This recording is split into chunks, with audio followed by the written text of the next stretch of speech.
The quarry was created in 1719 and covers around 29 acres.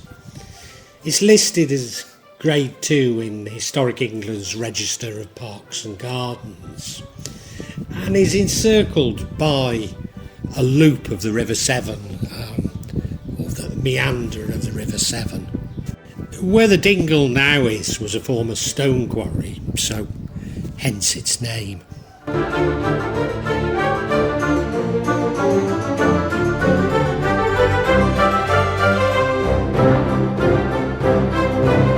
A small boulder known as Harley stone is said to be the anchor stone of the last surviving grazing allotment in the quarry, and it's also said to have belonged to the Harley family.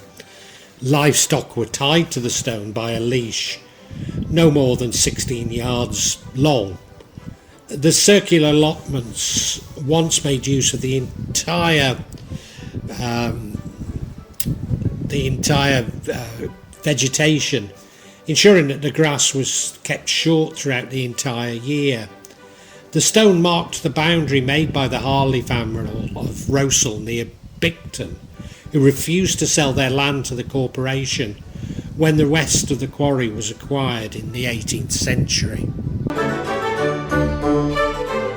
The bandstand stands below the entrance of the quarry and was built in 1879, donated to the park by Shropshire Horticultural Society. The bandstand is used by military bands during the Shrewsbury Flower Show and other uses, it's a dry place for people practicing fine art and other activities which require shelter from the rain.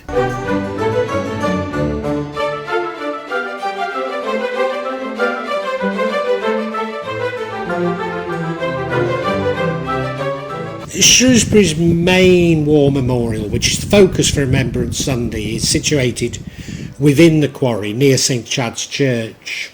And St Chad's is the church where I was christened and confirmed and later became an altar boy. It consists of a bronze winged and armoured St Michael under a canopy, designed like a classic Greek temple in the form of 6 Ionic columns supporting a circular dome. There's an inscription on it saying, "Remember the gallant men and women of Shropshire who gave their lives for God, King and country 1914 to 1918 and 1939 to 45. The War Memorial itself was, however, built in 1922 to 3. It was designed by George Hubbard and Son and is built of Portland stone.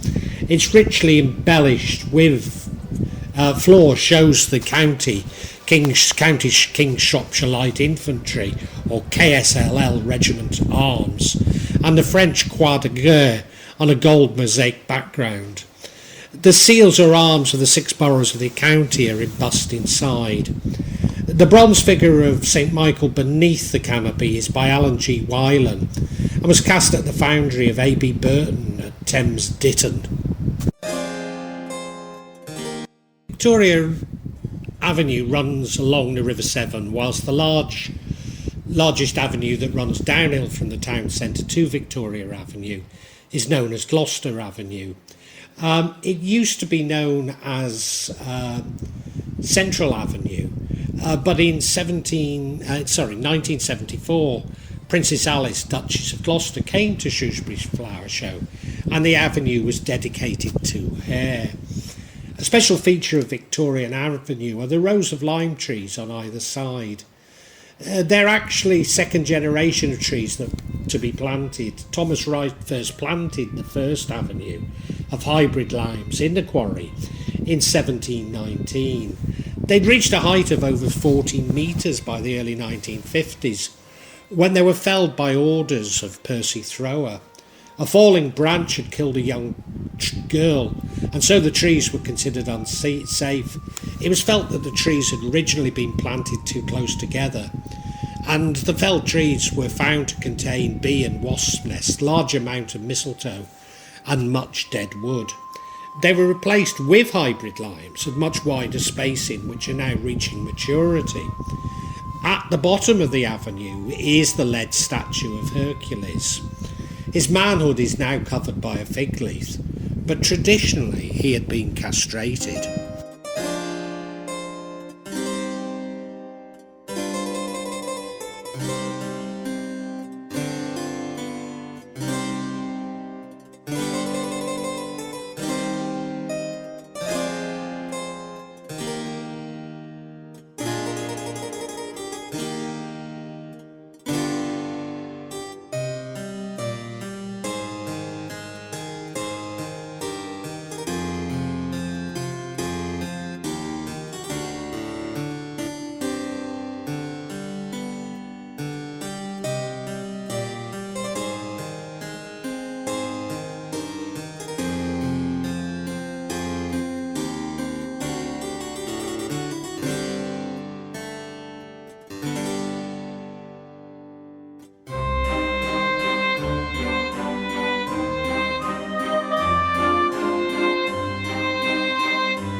The most beautiful feature of the quarry is the Dingle, and this was the former stone quarry but is now a landscaped sunken garden. Between 1324 and 1588 it was known as the wet or water quarry because it was liable to flood, as indeed the quarry itself is now. It was quarried for both stone and clay. The project to clear out the Dingle and then plant it was funded by Shropshire Horticultural Society, and the ornamental gardens opened in 1879, featuring many flower beds and borders with ponds and fountains.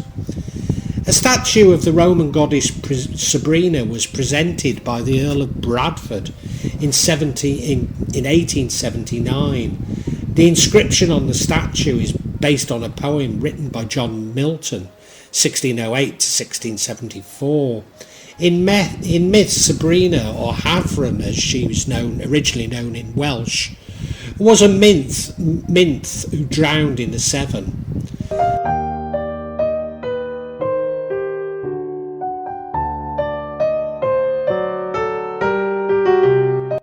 Another feature of the Dingle is the Shoemaker's Arbour, associated with the pre-Victorian town festival, and originally sited in Kingsland. It was moved to the Dingle in 1879, although it dates from 1679 and includes statues of Crispin and Crispinian, the patron saints of the shoemakers. The gateway was built of stone and bears the date of 1679 and the initials HP and EA, the wardens of the Shoemakers Guild at the time. The Shoemaker's Arbour plays a large part in the song Thomas Anderson by David Harley that describes the execution in 1752 of a patrician in the Jacobite Rising of 1745. There's numerous benches and plaques within the Dingle, and when I was at school I used to go and have my sandwiches at lunchtime on them.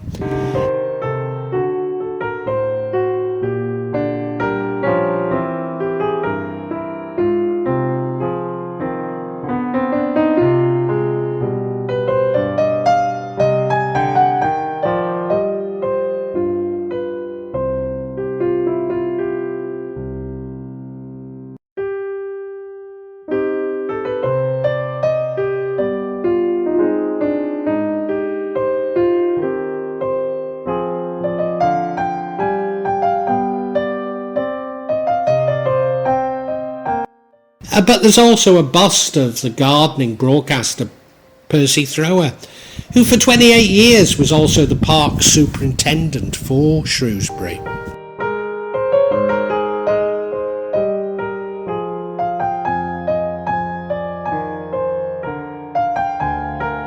At the edge of the quarry is a paddling pool, which I actually do remember many happy times there as, I was going to say as a child, but I was a toddler, it must be some of my earliest memories. Also, there was a children's playground nearby with rides that would now be considered far too dangerous. In fact, I recall being knocked out for a short while after falling off what was known as the Witch's Hat.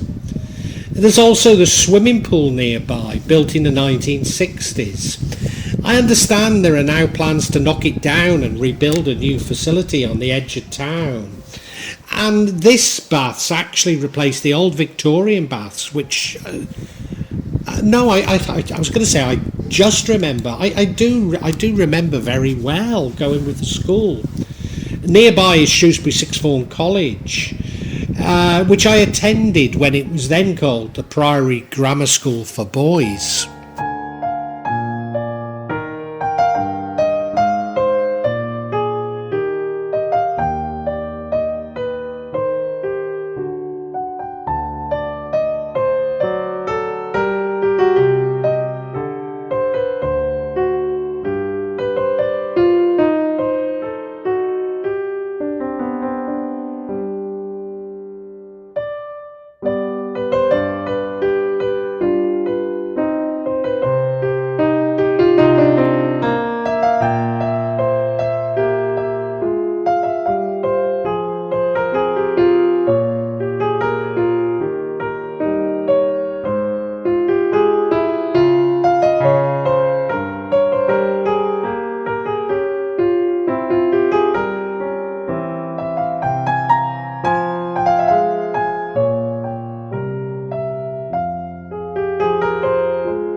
Now, I mentioned Victoria Avenue, and it's actually a lovely walk along the river from the Greyfriars Bridge, connecting Wildcott to Coleham.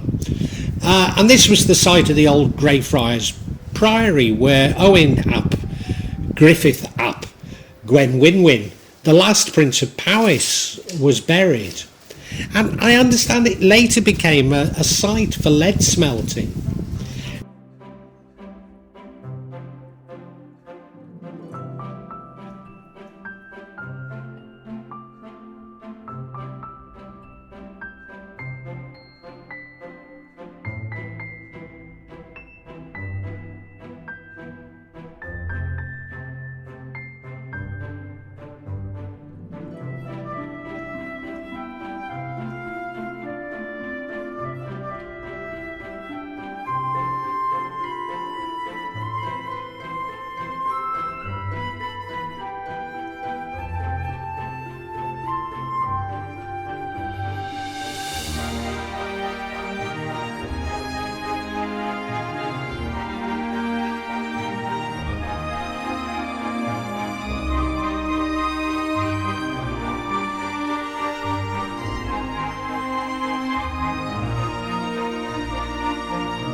Running adjacent to this walk, or above the walk if you like, because of the walk is down on the floodplains, are the town walls. These are the traditional defences for the town against the Welsh.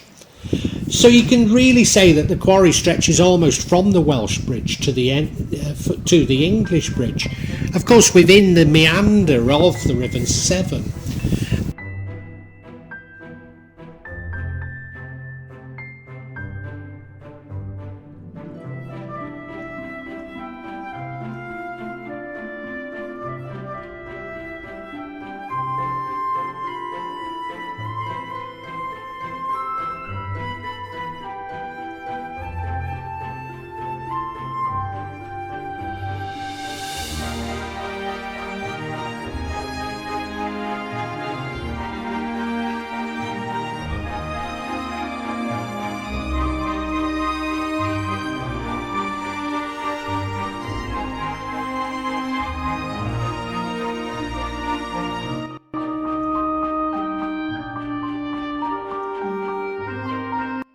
But before reaching St Chad's, one gets to Quarry Place.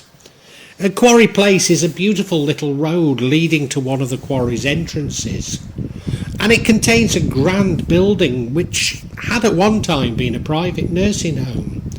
And due to shortages in NHS hospitals, I was actually born there. I hasten to add on the NHS.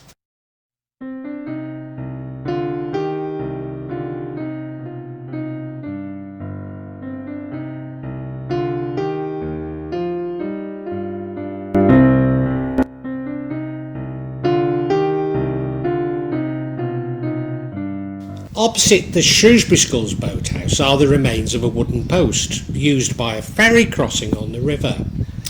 And I don't know if you remember Tapau, but Carol Decker of Tapau lived in the flat above the nearby Penguin boathouse, where I remember going to a few dances.